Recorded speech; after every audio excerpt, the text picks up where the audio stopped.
It's the Happy Families podcast. It's the podcast for the time-poor parent who just wants answers now. I think one of the things that I seem to have to keep relearning time and time again is just the need to be kind to ourselves. And now here's the stars of our show, my mum and dad. Friday is here, and so are we. Justin Coulson here with Kylie, my wife and mum to our 6 kids. Kylie, every Friday we get to talk about the things that we've learnt from parenting this week and how we can do better tomorrow. It's called I'll Do Better Tomorrow. Just before we do that, though, tomorrow, literally tomorrow, in order to help people do better, we have a very special masterclass. It's happening. You can get all the details at happyfamilies.com.au or on our Facebook page. There's only about 10, maybe 5 tickets left now. It's an emotion coaching masterclass. You know, when you have the big emotions, or the kids have the big emotions, and you're tempted to say, cut it out, stop it. What are you doing? Why are you doing it like that? Emotion coaching is the bit where we see the emotion in our child, we name it, we see it as a chance to connect, and we make the relationship better to help them to navigate the big challenges that they face in their lives more effectively. An emotion coaching masterclass tomorrow. It would be amazing if we could have a full house. Spots are strictly limited. Like I said, definitely less than 10 places left. But if it sounds good, jump onto our Facebook page, Dr. Justin Coulson's Happy Families, or you can visit happyfamilies.com.au for the details. So, Kylie, when we reflect on the week that was, which is always nice, especially at the end of the week, knowing that the weekend's around the corner, is there anything that made you think, gee, I can do that more and be a better mum? Or is this week one of those weeks where you look at what happened and think, oh, my goodness, I need to do better tomorrow? Well, I'm just thinking that after the week I've had, I need a front row seat to your webinar this weekend. You know what? You've got some special privileges being married to me. I think we can organise that. Don't know what you're going to do with the kids for the 2 hours that the masterclass is on. Has it been a rough one? Yes, it's been a rough one. It's been a really, really hard week, and obviously, as everybody's been following along, being separated from each other for 5 days out of 7, and us living in a little, I guess, halfway house while we prepare our house for sale and wait for our new home to miraculously appear. Emotions are just a little bit frayed at the moment in the Coulson house, and it all kind of seemed to come to a head on the weekend. You know, we talk about little people, big emotions all the time. And we had a little person in our house who just had such big emotions this weekend, and it felt like it was all my fault. And it was so hard to not catch her emotions because I was feeling everything she was feeling, just in a different way. And when they're little, they don't know how to articulate it. I don't think it actually matters. I don't know how to articulate it sometimes and don't do a really good job of it myself. But, you know, after saying goodbye to you and having a massive emotional outpour at having to do this for yet another week, I decided that I would take the kids down to the beach and we would just have a walk along the beach and just, you know, end the night on a nice, soothing, calming moment in time, which turned into another emotional outburst from Miss Emily, who literally at one point was standing facing the ocean and just screaming with everything she had because it was just all too much. There was just so much going on in that little head of hers. And it just left me feeling like an absolute failure because there was nothing that I could do to make it better, and she just didn't even want me to be near her at that point. And so we kind of played cat and mouse all the way home because she didn't want to be near me, but she obviously didn't want to be too far away from me as we walked to and fro. And I got home and I just had got to kind of breaking point, and I sat on the couch and I just let it flow, and I cried and I cried, and she finally walked over to me and she just looked at me and held my hand and she said, "Mummy, I'm so sorry that I've been so mad at you this weekend." She said, "I just feel really sad right now." And she held my hand and I kind of looked at her and I said, "You know, sometimes when you get like that," and I said, "and you say really mean things to Mummy, it hurts my heart." And she looked at me and she knew because her heart was hurting too. And we were able to just have this moment where we were able to, I guess, recalibrate together and have a good cry. And in spite of all of the wonderful things that our family is experiencing at the moment, the reality is life is a little bit tricky because it's just not what we're used to. We're in this little bit of a limbo space at the moment, and life is not as we know it and as we want it. And for all of us, it's hard to navigate. So I wasn't aware that everything that happened. We are so every Friday we talk about what's gone great and every now and again some of the tough things, but not that we're having a pity party here, but it's worth highlighting. It really is hard when you're not with the people, the person or the people that you love. It really is hard when there's this separation, even if it's chosen, even if it's forced, and even if you're in a really, really nice place. It's been a really tough. I mean, it's starting to drag on, and with the horrendous weather that we've had in southeast Queensland, it's only made things worse in terms of getting the house ready and tradespeople not being able to show up. It's like this never-ending saga that just, well, obviously, I was going to say keeps going. That's kind of what never-ending sagas do. What's the take-home message, Kylie, when you reflect on how this can help you to be better tomorrow? Because that's the purpose of this story, right? That's the purpose of this podcast. How do we be better tomorrow? I think one of the things that I seem to have to keep relearning time and time again is just the need to be kind to ourselves. When our little people are having these really big emotions, more times than not, it's not actually our fault. It's just them trying to understand the world around them.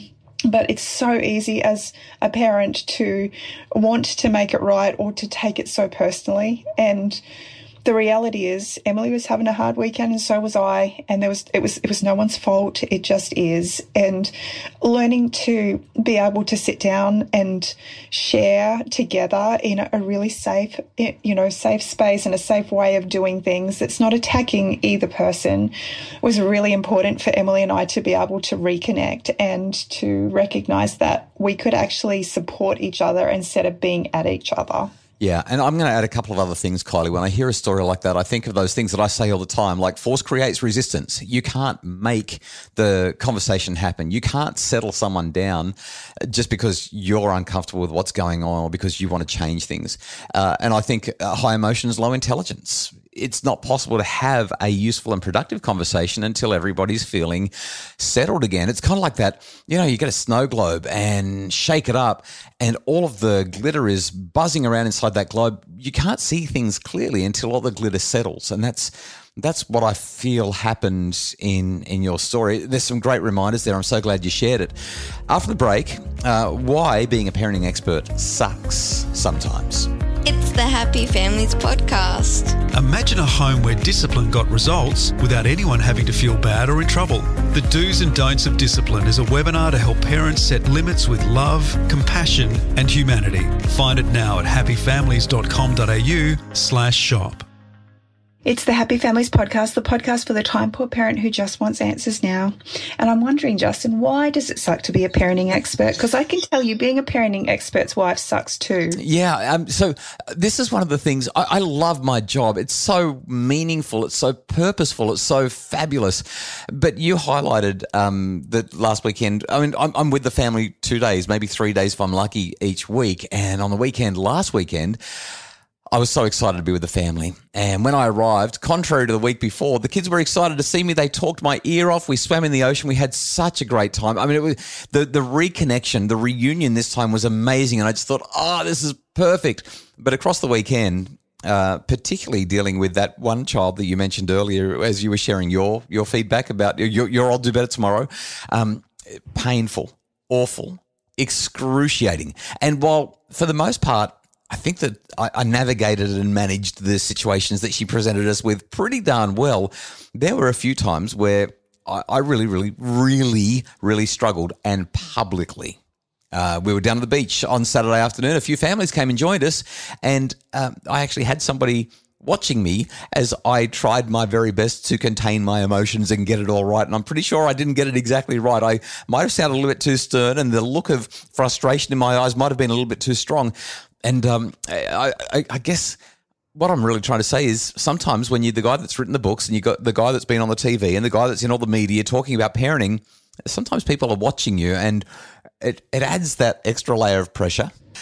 So what I'm really inclined to say is my take-home message is don't become a parenting expert, because it's really hard, but I don't know how relevant that's going to be for everyone. What do you think?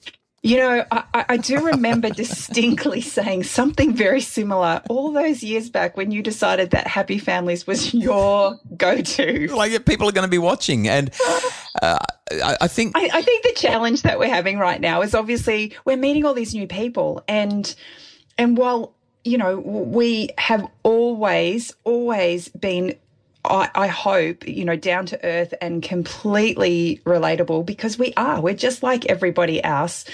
When you're meeting new people for the first time and, you know, kind of trying to develop relationships, and they're aware of who you are and what you do, you feel like you're kind of on show, and you're being watched a lot more closely than your close friends watch you. Yeah, it feels like there's an expectation. Like, this guy's got to do it. I've never made any claims to be a perfect parent, but it feels like there's that expectation. It's tricky. I'm just saying, it's tricky. I think, honey, regardless of whether you're a parenting expert or not, I think that every parent goes through those emotions and those feelings of being harshly judged in moments of, you know, weakness, or even just children's bad behavior. I don't think it really matters. I think every parent experiences that at some point. Well, I just want to highlight that on Saturday night, if you're near the park at the Mooloolaba Spit, somewhere around Fish on Parkin, and you saw a dad chasing after and grabbing by the shoulders a 7-year-old that was sprinting away at full speed, because even at 8:15, after 5 hours being at the beach and park, it still wasn't enough, and she had to get away from that dad.